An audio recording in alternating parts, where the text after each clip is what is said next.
Welcome to You, But More Powerful.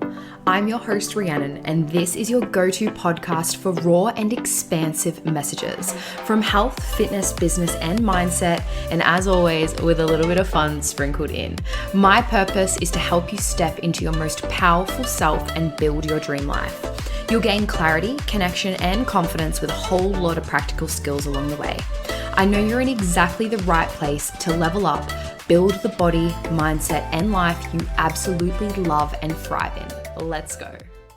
Welcome back to my listeners, and hello again to my YouTube watchers. We're going to dive straight in with this podcast episode, discussing a problem that I see so many men and women make when it comes to achieving long-term sustainable results with their nutrition.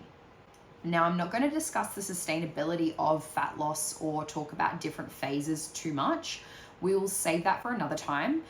But what we're actually going to discuss is some of the mistakes I see people make over and over again when it comes to their nutrition strategy. And the first mistake is, number one, having an all or nothing approach to eating out and achieving your goals, which really does lead into number two, where it's not actually understanding the principles when it comes to fat loss or physique progress and how to customize a nutrition strategy to suit your own needs, your lifestyle, your approach, the phase that you're in, etc.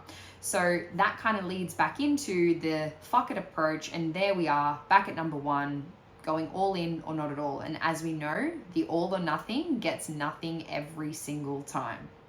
So why are we going to discuss these different strategies and useful tools? Because unless you're a competitive athlete, chances are you're still going to have different events, life, times that you're going to eat out and eat away from home. I mean, traveling, hello. And by the end of this episode, you're going to have 3 ways to actually tackle and manage your nutrition when eating out, and a framework to ask yourself or to be able to run yourself through on how to decide which strategy is going to work best for you. So we know that nutrition plays a huge role when it comes to physique progress, both achieving and maintaining a lean and jacked physique. But where are people going wrong, okay? So just like becoming a bad bitch with your money means that you're following a budget, becoming a bad bitch with your body also means that you're following a budget, but it's a calorie one. So if we think about it like this, we know that we need to consume less than we burn to facilitate a fat loss outcome, energy in versus energy out. But let's think about this like money, okay? So when we spend, that's when we're consuming, okay? So spending money is like consuming food and drink, and earning money, getting your paycheck, is kind of like expending your calories or your energy output, okay? So if we think about it in this way, if we actually spend more money than we earn, we're gonna have a deficit of money, okay? So that's gonna be the same as a deficit of weight. If we spend the same amount as money as we earn, we're gonna have the same amount of money or same weight. And if we spend less than we earn, we're gonna end up with a surplus of money or more weight, okay? So then it now comes into macro distribution. You already have this prior knowledge, okay? You've also already got your macros and you've been following my channel for a while. And if not, please give me a follow, hit the subscribe button if you're watching that body episode. But we're gonna chat through different ways that we can manage our nutrition whilst still eating out, okay?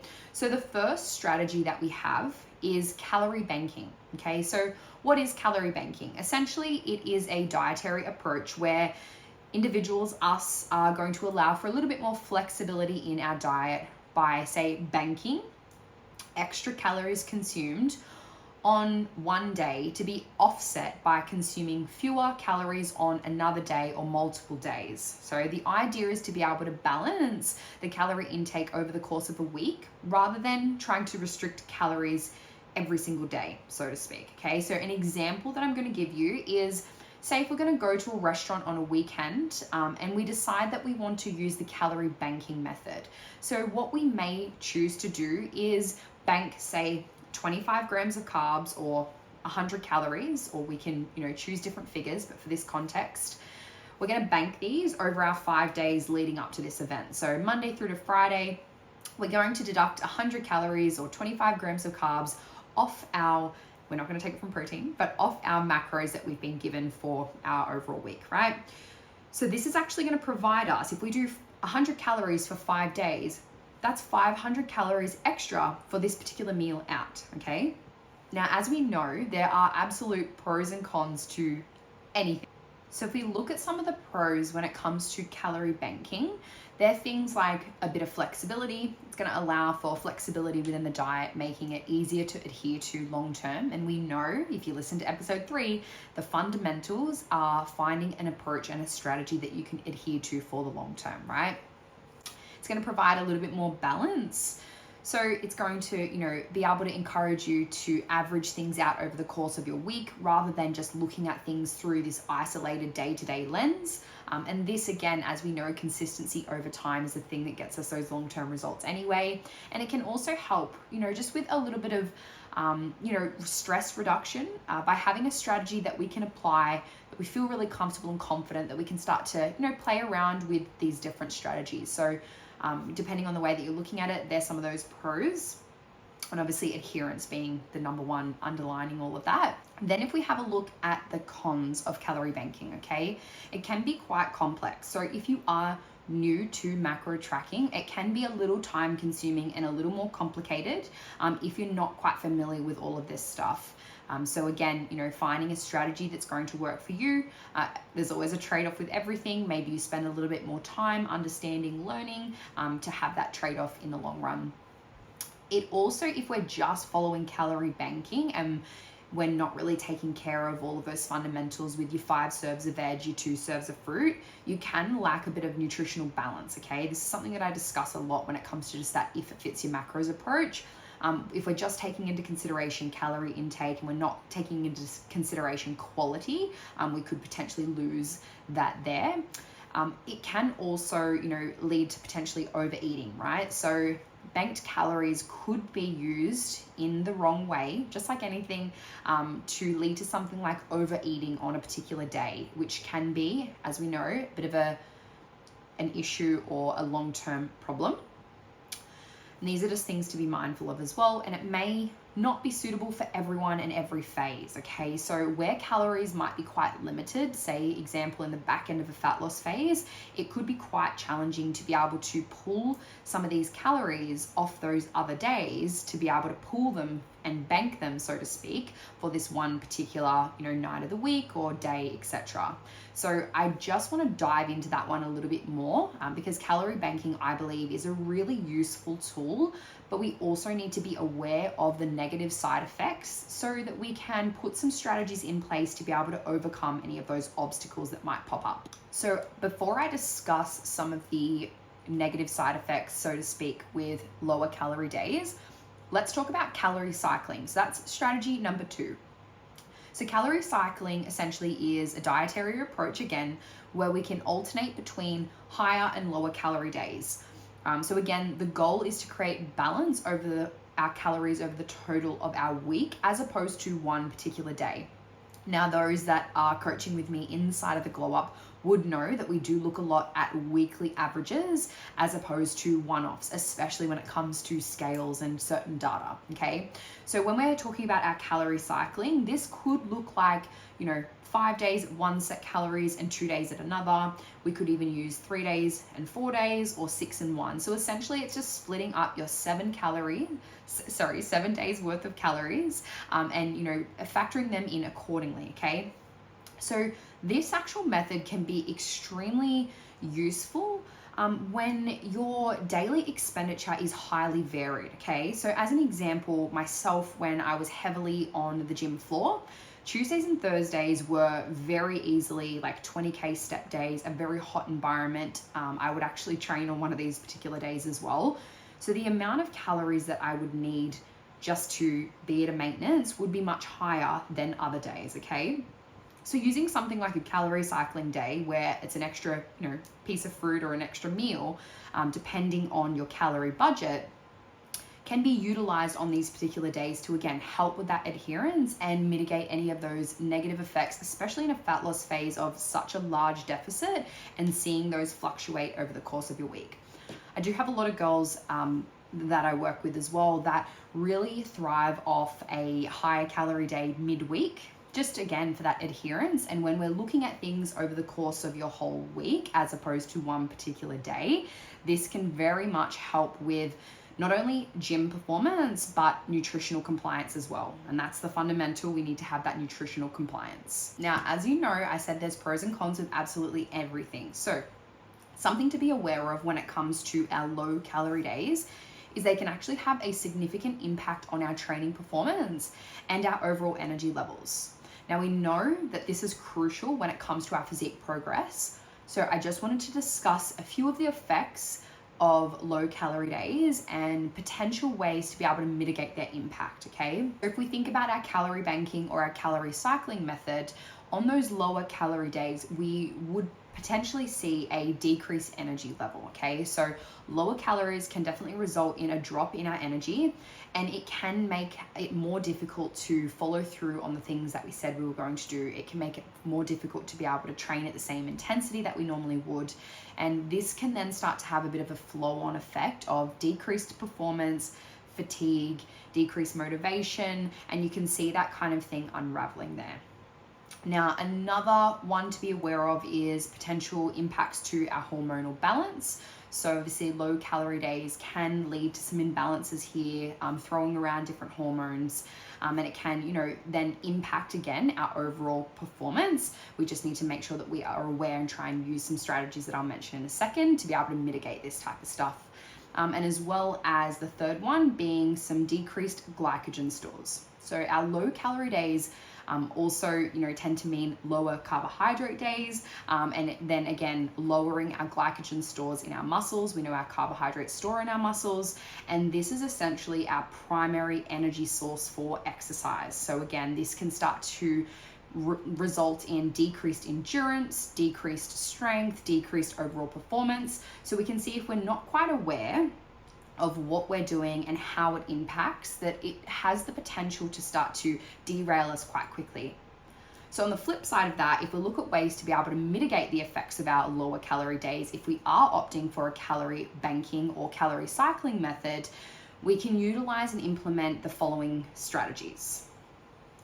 Number one, focusing on our nutrient dense foods. So even on our lower calorie days, it's going to be really important, even on our higher calorie days, but we're focusing on that food quality. So we want to focus on nutrient dense foods that are going to provide us all of the right vitamins and minerals, our protein sources, our whole grains, our fruits and our veg, making sure that we're ticking the absolute bare minimums there before we start to utilize those calories for other types of foods. Because we have such a small amount on these lower days, making sure that we're filling up on the right things first. Strategy number two would be utilizing our rest days or our cardio days, so to speak, for our lower calorie days if possible, where we won't need to have as high level strength and athletic performance in the gym if we are utilizing that.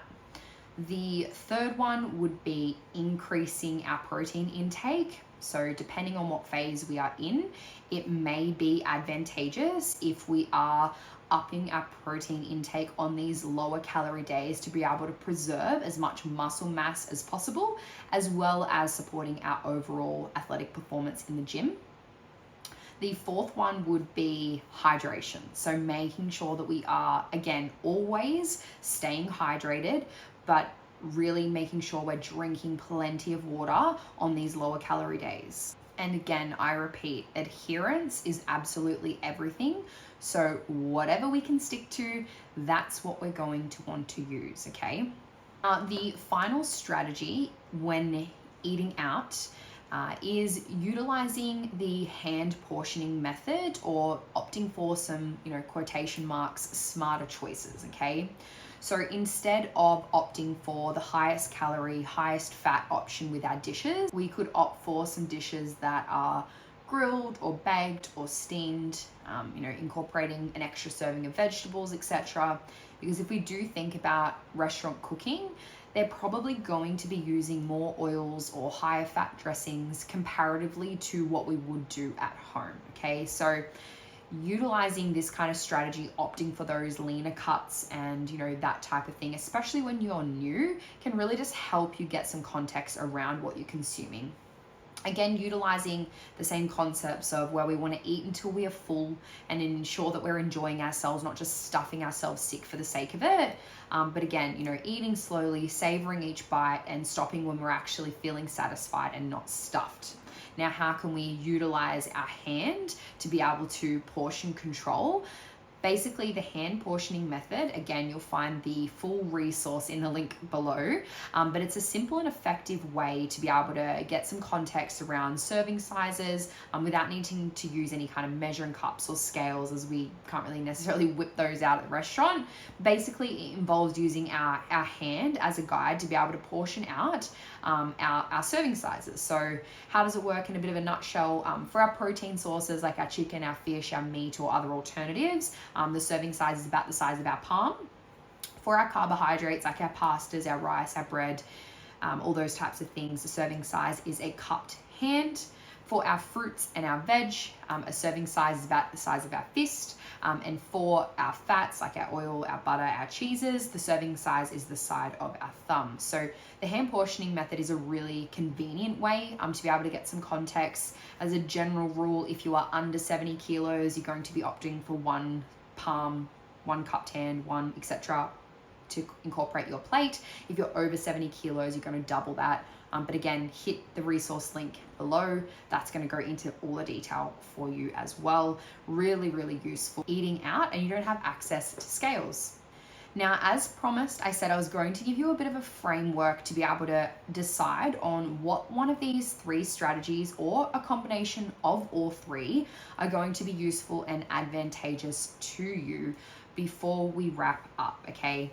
So some of the questions that I would suggest that you ask yourself, and maybe get a pen and paper and write these things down, is what phase are you in?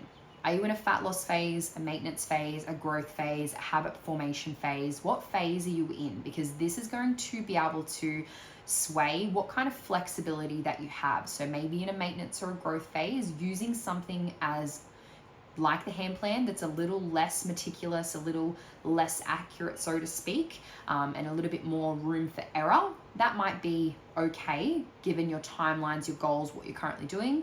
Comparatively to a fat loss phase in a prep for a photo shoot, you might want to opt for something a little bit more meticulous, a bit more under that microscope. Again, these are the decisions to make. Use your values as your compass to be able to guide you in the direction that's going to move you towards your goals and head you towards those visions. Okay, so first one, what phase are you in? Next one, how long have you been in that phase for? So again, if you're very new to the phase, maybe you want to be a little more tighter or stricter with what you're doing. If you've been in it for a really long time, feeling really comfortable, you might want to go for a more relaxed approach. Again, how's your mental state around tracking and not tracking? So is not tracking actually going to cause you more stress than tracking? I definitely know a period in my life, not tracking gave me so much more stress than it was worth. So tracking some things down and learning, especially when you're quite new, can be very valuable. The next one is, how meaningful is it for you to potentially eat outside of your targets compared to the overall impact of being specific? Okay, so how important is it going to be to you in, say, 4 weeks' time if you over or under consumed and it had a potentially negative impact on the results you're trying to achieve? Now, for some people that are quite new, maybe you've got some, really big goals, but really big timelines as well, that might be okay. But for someone who has a more pressing timeline, like a wedding, a photo shoot, a holiday, things that can't be moved, maybe going with a more specific approach is going to be a lot more helpful to you and your physique progress. Next question and final question essentially is, how important is it to you to decide to take time away from tracking, and what's going to be that impact if you do take some time off? Okay, so how important is it to you, and what is that impact going to be? So again, I will leave a copy of all of those questions in the notes and description section, whatever platform you are listening or watching from. But again, if we just kind of recap a more relaxed versus more specific approach, more relaxed too specific, we're going to go in order. So things like mindful eating, that hand portioning guide, that's that more relaxed. Stepping it up, might be using something like the calorie banking. Moving up again, we might be using something like our 5 and 2 day split in our calorie cycling. Next up, we might start to really track the protein and calories using the guesstimates, planning ahead, tracking our meals out, utilizing the nutritional information that we can get from restaurants ahead of time, and kind of playing around with all those types of things, punching some numbers in before you go. Okay, so we can see here more relaxed, more specific. Using that framework is going to help dictate what method you're going to go with. And again, really excited to hear how you guys go with this. If this was valuable to you, did you enjoy it? Did you learn something? What kind of methods have you used in the past? I would absolutely love to know. But again, stay jacked, let's get the gains, and I'll see you guys in the next episode. Thank you for listening to the You But More Powerful podcast. If you're determined to continue to expand and grow and reach heights you never thought were possible, you'll want to make sure you're subscribed so you'll never miss out on a single episode. If you loved today's, I would absolutely love your feedback and to see you tag at YouButMorePowerful_podcast on Instagram. See you guys in the next episode.